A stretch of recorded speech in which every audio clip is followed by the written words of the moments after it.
Shalom semua ibu-ibu, saudari-saudari dari City of Love. It's an honor for me to be here with you all. Saya sungguh sangat menikmati dari awal doa atmosfer.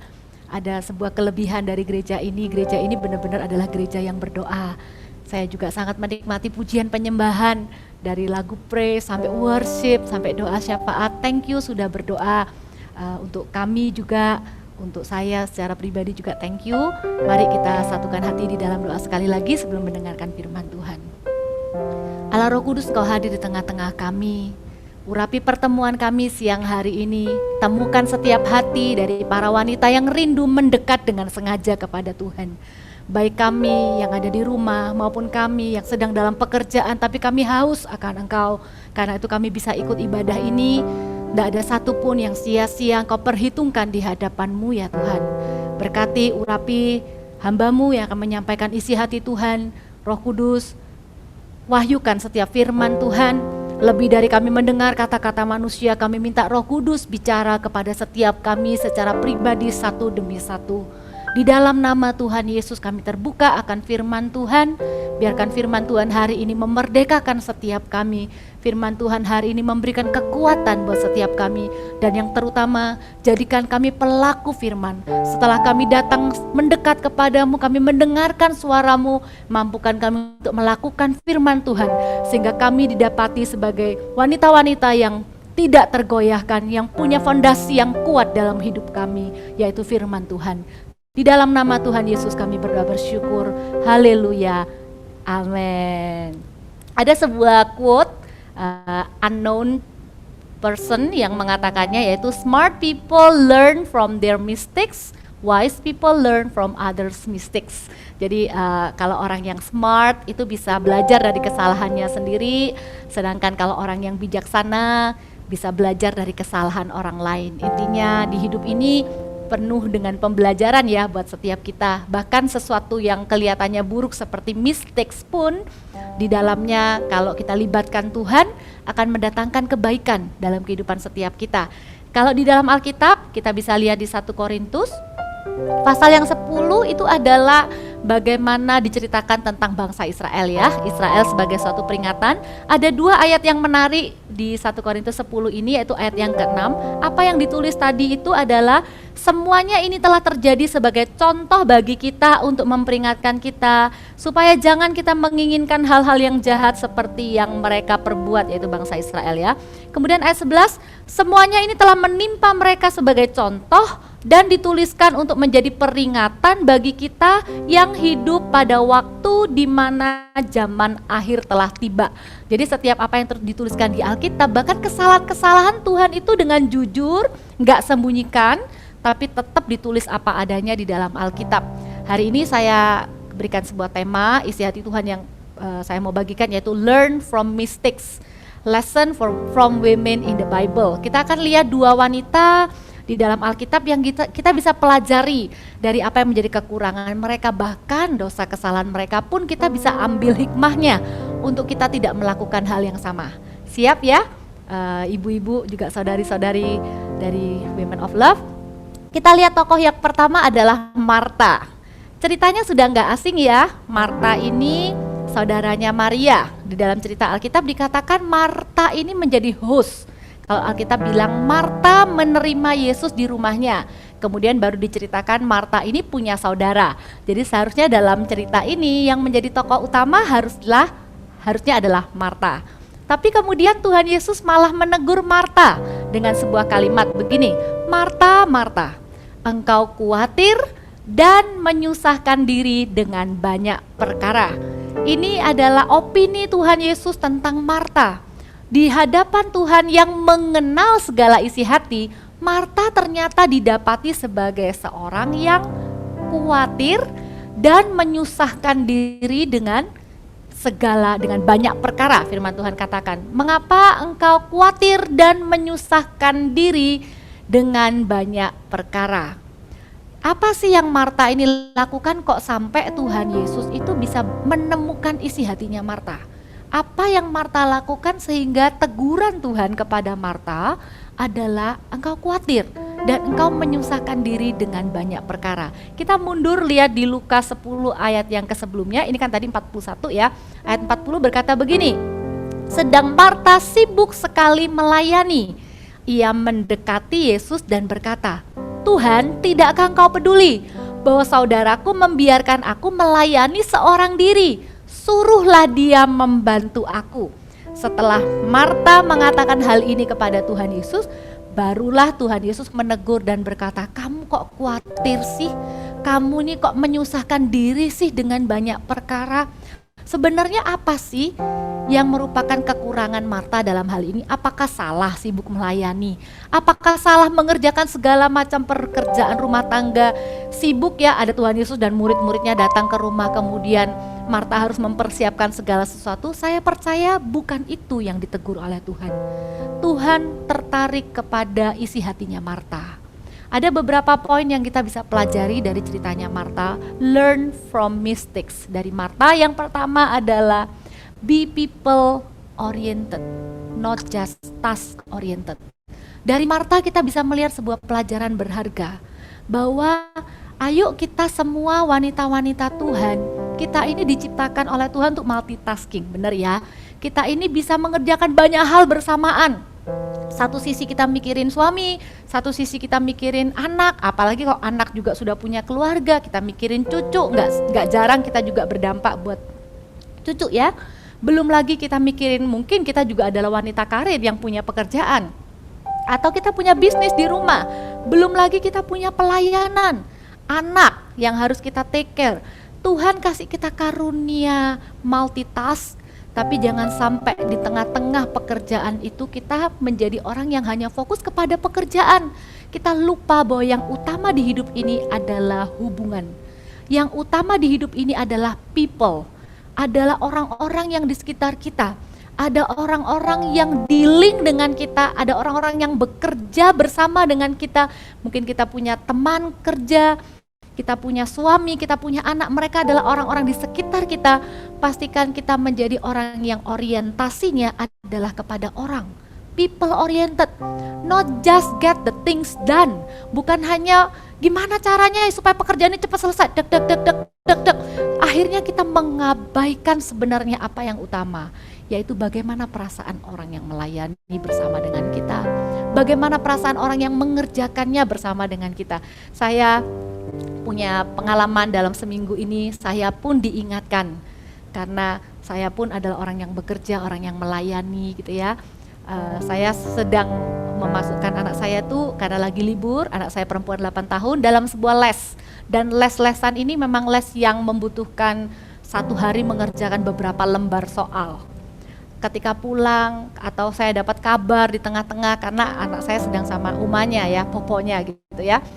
Kadang poponya bilang, Noni nggak mau kerjakan, saya sudah rasanya tuh udah kepancing emosi gitu ya. Ayo kerjakan, karena ada limit waktunya, dalam waktu 15 menit harus selesai 10 lembar bolak-balik gitu. Ada waktunya saya terjebak dengan yang namanya task oriented. Ada waktunya saya tuh hanya memikirkan gimana caranya anak saya bisa mengerjakan semua ini dengan cepat. Sampai akhirnya waktu kemarin saya ada day off, saya temenin dia di sebelahnya. Kemudian saya lihat, iya ya, kenapa susah fokus ya anak ini. Kalau saya nada tinggi, saya put pressure, ayo waktunya, dia tambah stres, dia tambah hilang fokus. Kemudian saya langsung sadar, saya langsung switch, saya bilang, good job. Yang ini kamu bisa cepat, ayo yang berikutnya bisa lebih cepat lagi. Akhirnya saya berusaha untuk setiap lembar punya kata-kata pujian. Saya bilang, good job, awesome, cool, yang ini lebih cepat, brilliant, wow you are smart. Saya langsung mikir selama dia mengerjakan, saya pikirkan 10 kata pujian yang berbeda untuk setiap lembarnya. Dan benar, berhasil. Kemudian besoknya mama saya cerita kepada saya bahwa cucunya ini bisa ngomong sama mama, sama poponya bilang begini, Popo, aku ini pingin Popo bilang begini, good job. Popo bilang ya, awesome. Popo bilang ya, good gitu. Kemudian saya geli gitu ya. Kadangkala kita itu perlu selalu mengingat apa yang sebenarnya adalah esensi. Kalau kita nggak hati-hati, kita terjebak dengan get the things done. Kita terjebak dengan gimana caranya pekerjaan kita cepat selesai. Tapi kita mengabaikan orang-orang yang bekerja dengan kita itu. Mereka adalah manusia yang membutuhkan encouragement dari kita, membutuhkan pujian, membutuhkan semangat dari kita. Marta lupa bahwa yang menjadi tokoh utama adalah Tuhan Yesus. Tuhan Yesus yang sudah dia undang ke rumahnya. Tapi justru Tuhan Yesus yang menjadi sasaran komplainnya. Ya, yang kedua dari Marta kita mau pelajari adalah lakukan bagian kita dengan attitude yang terbaik. Berapa sering kita kadang kalau udah hektik, kita lupa untuk nice sama orang. Under pressure kita lupa untuk tetap treat other people nice.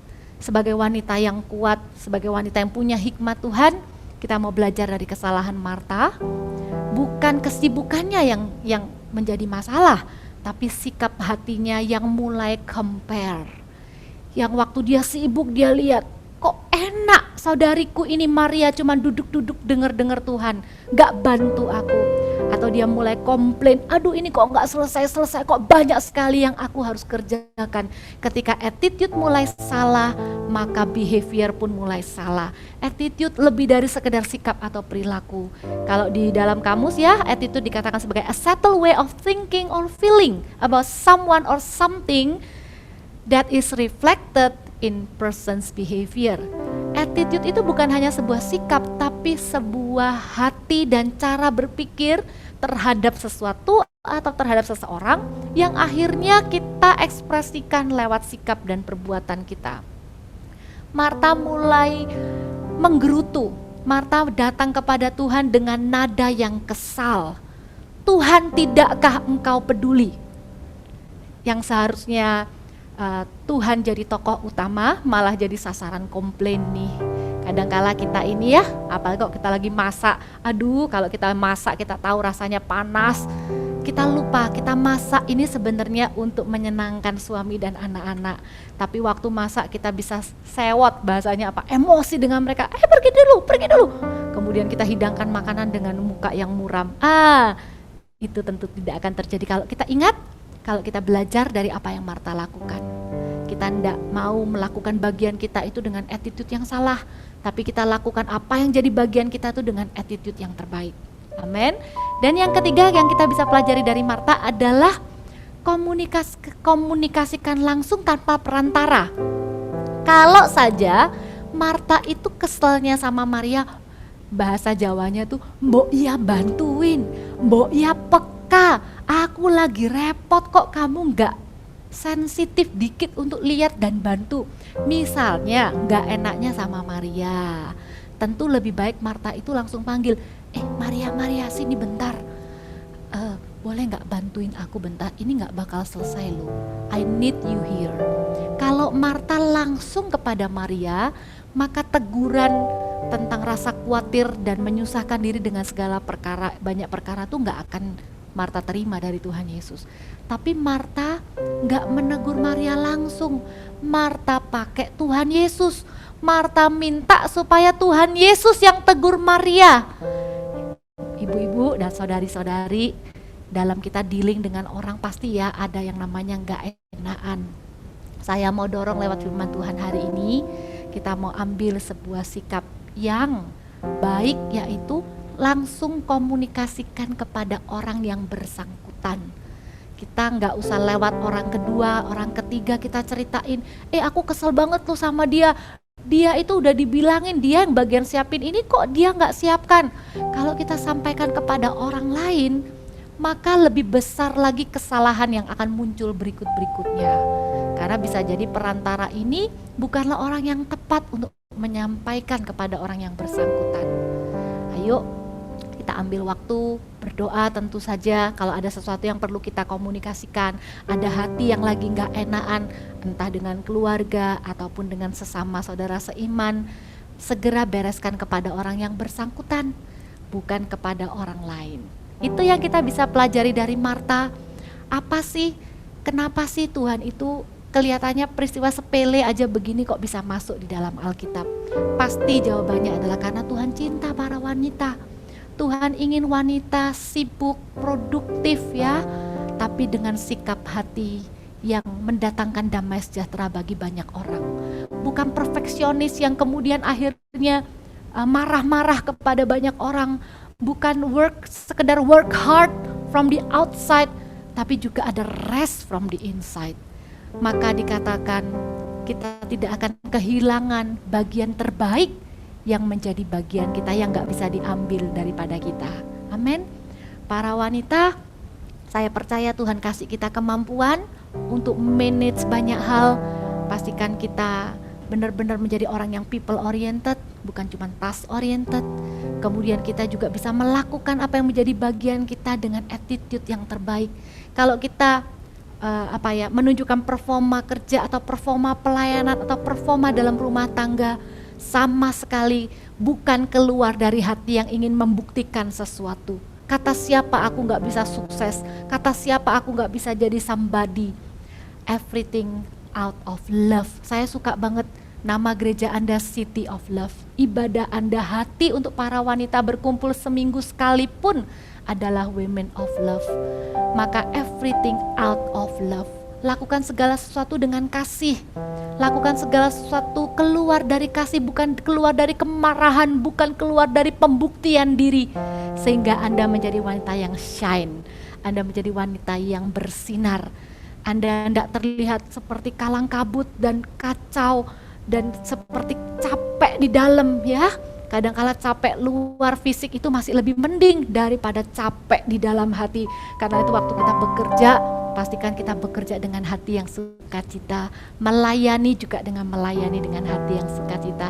Dari situlah terpancar kehidupan kita. Itu yang kita bisa pelajari dari Marta. Kita beralih kepada tokoh yang kedua, yaitu Safira. Ini tokoh yang tragis hidupnya. Safira ini adalah istrinya seorang bernama Ananias. Saya tadi begitu terharu waktu kita menyembah Tuhan, berkata, ajaib Tuhan. Saya ingat ayat ini, iya ya Tuhan, Kau begitu baik. Ini adalah zaman, kalau ibu-ibu saudari-saudari tahu, ini kan ceritanya ada di kisah para rasul, ya. Ini adalah cerita di mana zaman kemuliaan gereja mula-mula, di mana ketika Roh Kudus melanda jemaat mula-mula, mereka itu menjadi orang yang tidak lagi cinta akan uang, tapi mereka membawa dengan sukarela persembahan-persembahan dan meletakkan di kaki para rasul. Mereka menjual apa yang menjadi milik mereka dan membawa di kaki para rasul. Dari sisi Tuhan, itu adalah kemuliaan gereja mula-mula. Tapi peristiwa ini tidak disembunyikan, tapi dicatat di dalam Alkitab untuk mengajarkan kepada kita sebuah pelajaran-pelajaran yang berharga. Dikatakan di kitab Kisah Para Rasul, nanti Anda bisa baca lengkapnya di rumah. Ceritanya sangat menarik. Dikatakan di Kisah Para Rasul 5 ayat 2, dengan setahu istrinya ia menahan sebagian hasil penjualan. Jadi ada sebuah kalimat, dengan sepengetahuan istrinya.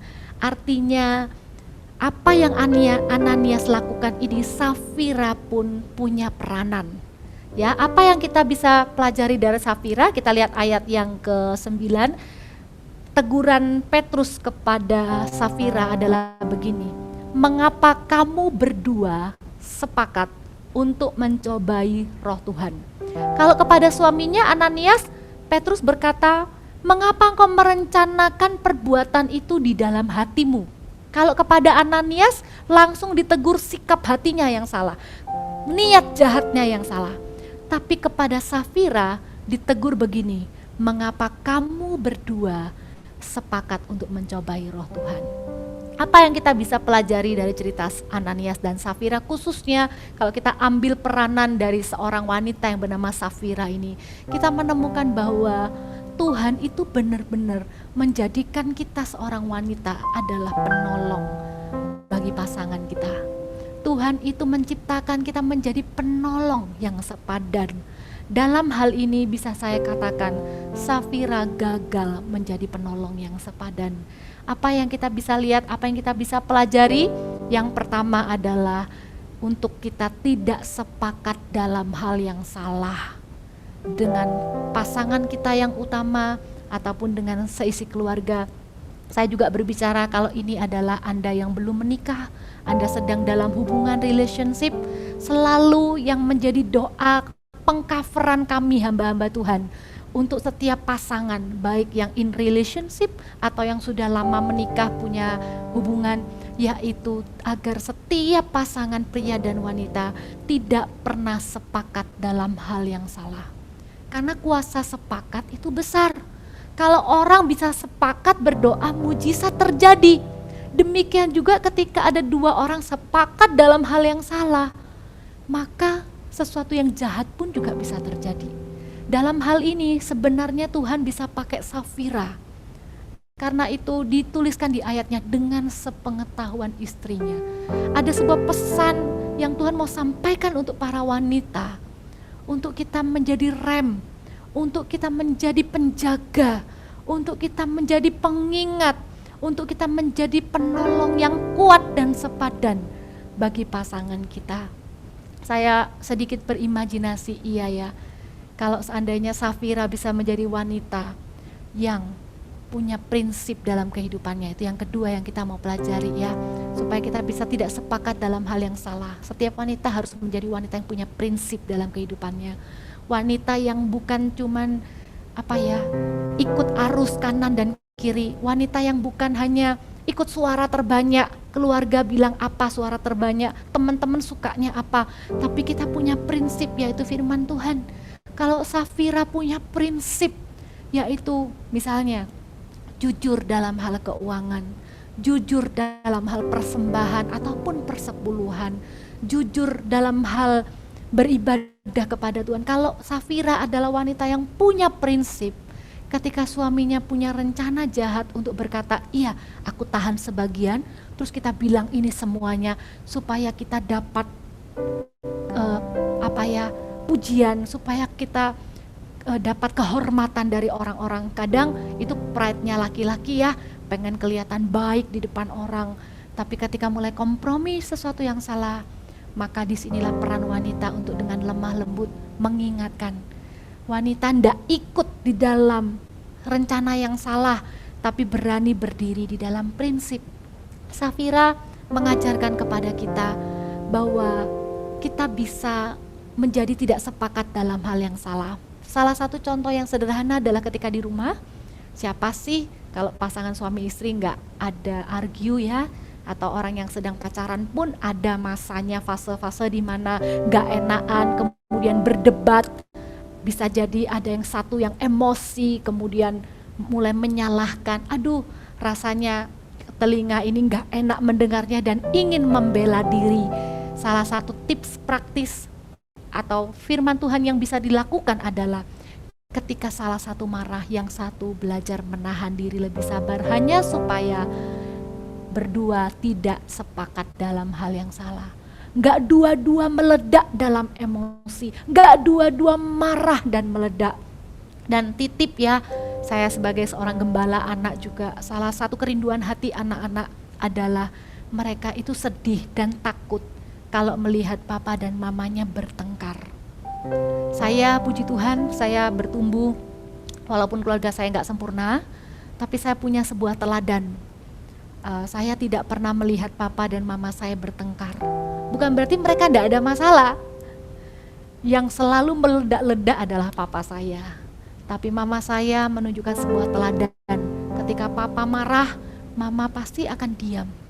Tidak membalas sepatah kata pun, tidak terpancing emosi. Dari sana saya bersyukur. Saya tumbuh dalam kondisi keluarga, paling tidak saya bisa melihat sebuah teladan wanita yang lemah, lembut, dan tentram. Ya, ini titipan pesan, sedikit pesan sponsor. Kalau Anda adalah papa mama, kalau mungkin suami Anda yang marah, Anda berusaha menahan diri supaya kita tidak didapati sepakat dalam hal yang salah. Amin. Dan kita juga mau jadi wanita yang punya prinsip, sehingga dengan prinsip itulah kita bisa membuat keputusan di hidup ini. Dan yang ketiga, dari Safira kita belajar untuk berani menegur dengan kasih. Konfrontasi itu bukan sesuatu yang negatif. Asal kita punya hati yang baik, dengan motivasi yang mengasihi, kita bisa menegur dengan baik, menegur dengan kasih. Kadangkala ada tipe-tipe orang yang cinta damai ya, nggak berani untuk menegur sesuatu yang salah, takut nanti hubungannya jadi nggak enak. Dari sini pun saya belajar dari mama saya. Mama saya juga bukan tipe orang yang berani menegur ya, karena takut nanti, apalagi kalau anak-anak tuh sudah besar-besar. Kalau anak-anak sudah dewasa, sudah kuliah, sudah bekerja, seringkali kita sebagai orang tua, mama saya waktu itu bolak-balik karena tahu adik saya itu sedang dalam hubungan dengan orang yang tidak seiman. Mama saya itu cuma sedih aja, curhat gitu ya ke saya, duh gimana ya, jangan sampai dia meninggalkan Tuhan, aduh pacarnya, dia kayaknya udah gak bisa, dia pacaran udah bertahun-tahun, kayaknya pasti menikah sama orang ini. Mama saya khawatir gitu ya. Kemudian saya dorong mama saya untuk, ayo mah, berani, kasih tahu apa yang benar sesuai firman Tuhan itu bagaimana. Mama saya sempat beberapa waktu struggle, takut nanti kalau salah paham gimana, kalau nggak mau ditegur terus malah pergi dari rumah, malah bahasanya tuh kawin lari gimana. Tapi kemudian kita sepakat berdoa, kita minta ayo mama berani. Ada satu waktu Tuhan pakai waktu itu adik saya emosi meledak-ledak. Gimana sih mama, enggak tahu saya ini udah umur berapa? Mama ini maunya apa? Nah, waktu ada kesempatan ya untuk seorang wanita itu ngomong, minta hikmat Tuhan. Waktu itulah mama saya dengan lembut bilang, "Mama pengennya kalau kamu nikah diberkati di gereja." Wah, adik saya enggak terima. Adik saya marah-marah. Mama nih kayak enggak tahu aja, kan pacarku ini bukan orang Kristen. Adik saya protes, tapi mama saya tetap diem. Dalam berkali-kali kesempatan dengan prinsip yang dipegang, bahwa iya ya, dengan apa sih seisi keluarga bisa percaya kepada Tuhan. Ada tiang doa, ada mama saya yang bersyafaat untuk semua anak-anak. Dan waktu itu mama saya berani menegur dengan kasih. Tetap setiap kali adik saya tuh tanya, mama nih maunya apa? Jawabannya cuma satu, mama pengen kamu menikah diberkati di gereja. Simple. Dan ternyata itu berbuah di hidup adik saya. Perkataan kita sebagai orang tua, sebagai wanita, perkataan kita pun diurapi Tuhan. Kalau hati kita menegur dengan kasih, kita pegang prinsip, kita tidak mau sepakat dengan apa yang salah. Mama saya nggak mau sepakat dengan adik saya karena tahu ujungnya adik saya bisa kehilangan imannya. Tapi puji Tuhan, mama saya berdiri untuk kebenaran firman dan berani menegur dengan kasih. Singkat cerita, adik saya itu ngomong dengan keluarga pacarnya, kalau mama maunya begini, dan mujizat terjadi. Jadi keluarga calon adik ipar saya ini waktu itu bisa diantar sama papanya datang ke gereja yang ada di kota itu. Kemudian papanya itu bilang, ini anak perempuan saya mau nikah dengan orang Kristen, Pak Pendeta tolong bimbing. Singkat cerita dibimbing terima Tuhan Yesus dan dibaptis sebelum menikah. Kemudian akhirnya benar-benar mama saya berbahagia melihat anak dan menantunya ya diberkati di gereja. Dan sampai hari ini ketika mengingat peristiwa itu, saya cuma bisa mengucap syukur untuk teladan yang mama saya berikan. Karena hari ini justru yang goyah adik saya. Lihat keadaan ekonomi begini ya, adik saya lagi ngambek, seperti kurang kuat imannya untuk terus beribadah. Puji Tuhan, istrinya yang dulunya bukan orang percaya, sekarang di masa-masa pandemi seperti ini, istrinya yang putarkan YouTube-nya untuk ibadah supaya suaminya ikut mendengarkan. Bersyukur kalau wanita punya prinsip, berani menegur dengan kasih, kita akan dipakai Tuhan. Amin. Kita tidak seperti Safira yang tidak punya kekuatan atau bahkan sepakat dengan sesuatu yang salah. Dari dua tokoh ini, saya tidak tahu bagian mana yang Tuhan pakai untuk berbicara kepada setiap kita. Biarkan Roh Kudus juga bekerja di hati kita ya. Dan bukan hanya learn from their mistakes, saya percaya Tuhan pun juga ingin deal dengan hati kita. Salah satu poin kerinduan hati Tuhan yang Tuhan sampaikan waktu saya berdoa untuk Anda adalah, Tuhan rindu Anda hidup tanpa rasa bersalah yang berlebihan. Kalau hari-hari ini ada di antara Anda yang masih terus terbayang-bayang dengan kesalahan di masa lalu, dengarkan, Tuhan mengasihi Anda. Tuhan mau Anda menjadi wanita yang utuh, dicintai dan diampuni. Kalau Tuhan Yesus sudah mengampuni, artinya selesai. maka tidak boleh lagi ada yang namanya intimidasi atau dakwaan iblis di hidup kita. Ada 2 ayat firman Tuhan yang dikatakan begini. Yang pertama dikatakan, kabar ketaatanmu telah terdengar oleh semua orang, sebab itu aku bersuka cita tentang kamu. Tetapi aku ingin supaya kamu bijaksana terhadap apa yang baik dan bersih terhadap apa yang jahat. Firman Tuhan hari ini mengingatkan kita yang mana, bagian mana yang merupakan hal yang mungkin bukan dosa, tapi membuat kita nggak efektif di hidup ini. Yang mencuri sukacita damai sejahtera kita setiap harinya. Apakah kekhawatiran yang berlebihan? Apakah kita merasa overload? Pekerjaan kita begitu banyak, kita butuh rest di hadirat Tuhan, kita merasa capek. Saya bersyukur ada ibadah Women of Love. Setiap minggu sekali begini, bisa menyembah sama-sama, refresh lagi di hadirat Tuhan, dapat kekuatan yang baru. Ataukah ada kesalahan, akui di hadapan Tuhan, segera cepat mengakui, cepat dibereskan, cepat selesai. Misalnya lagi gak enakan sama orang lain, lagi gak puas dengan sesuatu keadaan, jangan berlama-lama. Firman Tuhan katakan kalau kita mengaku dosa kita, maka Ia adalah setia dan adil, Ia akan mengampuni. Itu yang pertama. Yang kedua, menyucikan kita dari segala kejahatan. Artinya bukan hanya perasaan lega karena diampuni, tapi kita tidak akan hidup lagi di bayang-bayang kesalahan itu. Ibu-ibu, saudari-saudari Women of Love, Jesus love you so much. Setiap wanita layak untuk berbahagia dari dalam, layak untuk menerima pengampunan yang sempurna.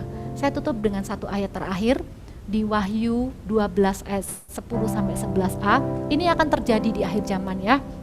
Dan aku mendengar suara yang nyaring di surga berkata, sekarang telah tiba keselamatan dan kuasa dan pemerintahan Allah kita dan kekuasaan Dia yang diurapinya, karena telah dilemparkannya ke bawah pendakwa saudara-saudara kita yang mendakwa mereka siang dan malam di hadapan Allah kita, dan mereka mengalahkan Dia oleh darah anak domba dan oleh perkataan kesaksian mereka.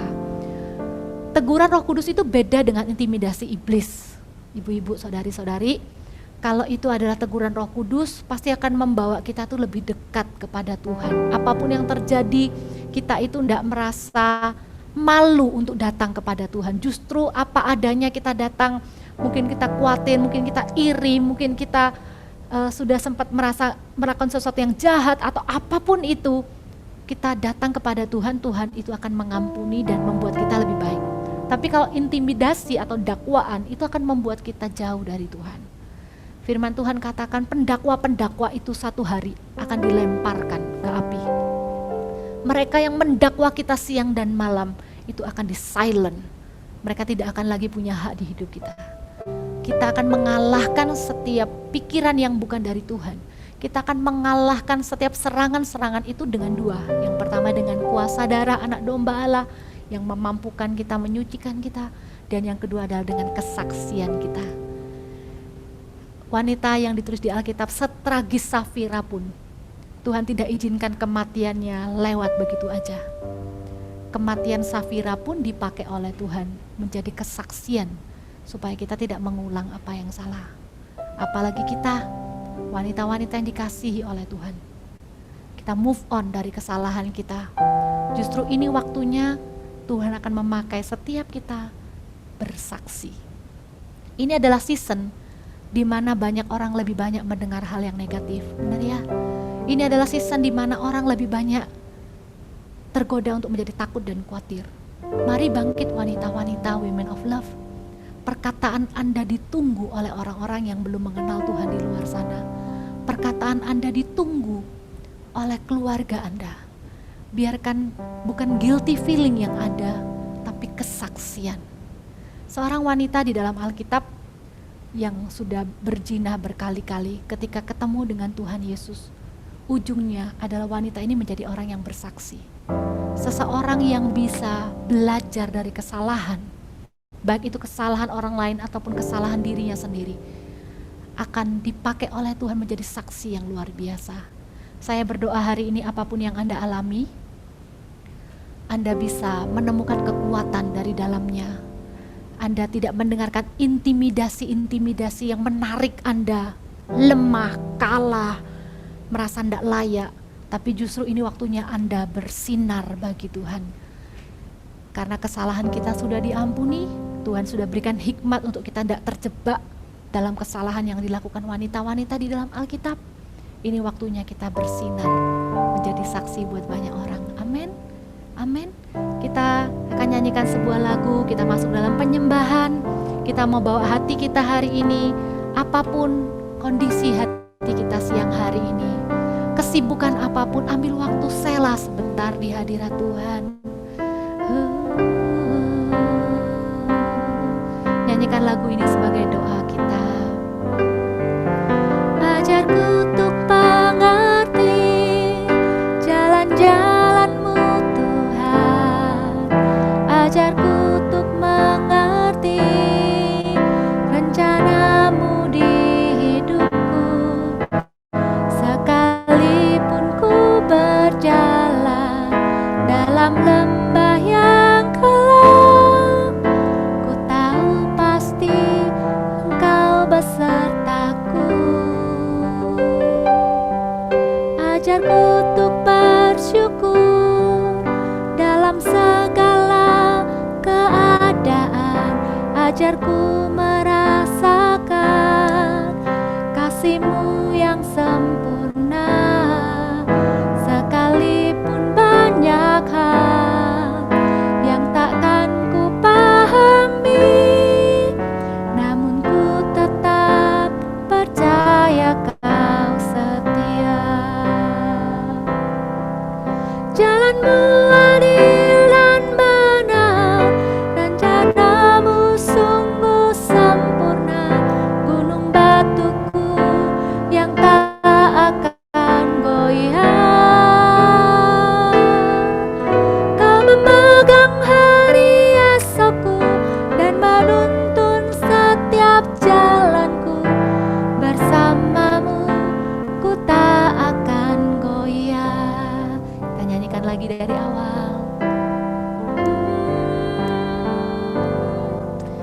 Ajarku untuk mengerti jalan-jalan-Mu Tuhan. Ajarku untuk mengerti rencana-Mu di hidupku. Sekalipun ku berjalan dalam lembah yang gelap, ku tahu pasti Engkau besertaku. Ajarku untuk bersyukur dalam segala keadaan. Ajarku merasakan kasih-Mu yang sempurna.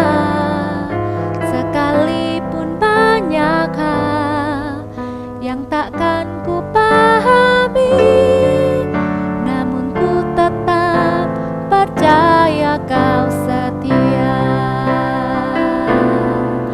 Jalan-Mu adil dan benar, rencana-Mu sungguh sempurna. Gunung batuku yang tak akan goyah. Kau memegang hari esokku dan menuntun setiap langkahku. Bersama-Mu ku tak akan goyah. Bersama-Mu ku tak akan goyah. Bersama-Mu ku tak akan goyah. Kiara lama ya rama ya lama ya rana, kiara rana maya so, kiara lama ya lama. Roh Kudus, Kau mengenal hati kami, jamah setiap hati. Kiara lana maya sanderere, kiara laba ya raba ya raba raba raba raba raba raba raba raba raba raba raba raba.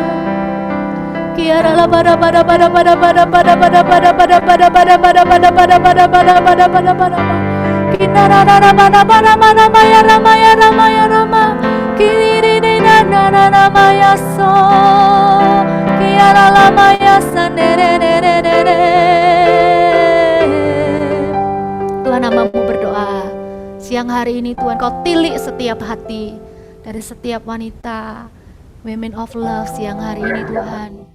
Kalau kau menemukan ada sebuah hati yang rindu untuk kau menjamah setiap mereka, biar kau jamah mereka ya Tuhan, segarkan lagi. Biarkan setiap kami para wanita memperoleh kekuatan kami di dalam hadirat Tuhan. Kami berdoa Tuhan, angkat setiap beban di dalam hati kami. Kami berdoa Tuhan, kalau ada yang khawatir, kami berdoa saat ini, kami tidak tenggelam dalam kekhawatiran yang berlebihan ataupun ketakutan yang berlebihan. Kami berdoa sepakat Tuhan, jagai pikiran dan hati kami dengan damai sejahtera dari Tuhan. Kami berdoa ya Tuhan, berikan hikmat agar kami sungguh-sungguh mengejar apa yang utama di hidup ini, mengasihi Tuhan, mengasihi orang lain seperti kami pun mengasihi diri kami sendiri. Kami tidak pernah dituntut untuk hanya kerja, melayani, tapi Engkau peduli dengan keadaan hati kami. Engkau mau kami rest di dalam Tuhan. Engkau mau hati kami penuh dengan damai sejahtera. Everything we do out of love. Tuhan, kami berdoa setiap wanita di Women of Love adalah wanita yang bersinar, wanita yang bahagia inside out Tuhan. Di dalam nama Yesus, kalau ada hubungan-hubungan yang mulai bermasalah, Tuhan berikan hikmat, kata-kata kasih, berikan hikmat untuk setiap kami boleh berbicara langsung dengan orang yang bersangkutan, menegur dengan kasih jika perlu. Kami berdoa berkati ya Tuhan keluarga dari setiap wanita-wanita Women of Love Tuhan. Kami katakan Tuhan, mereka akan ada di dalam pengkafaran yang sempurna karena kami berdoa untuk keluarga-keluarga.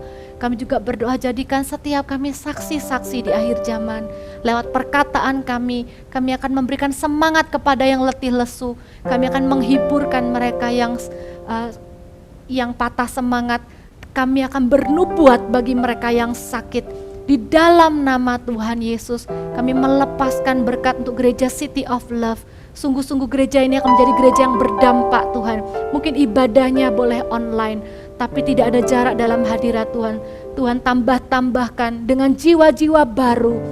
Keluarga-keluarga yang belum mengenal Tuhan akan dibawa mengenal Tuhan di season ini. Pakai ibadah Women of Love juga Tuhan, untuk menjangkau lebih banyak lagi orang-orang, wanita-wanita yang membutuhkan Tuhan Yesus di akhir zaman. Terima kasih Tuhan Yesus, di dalam nama-Mu yang kudus, kami materaikan firman Tuhan yang sudah kami dengar. Di dalam nama Tuhan Yesus, haleluya.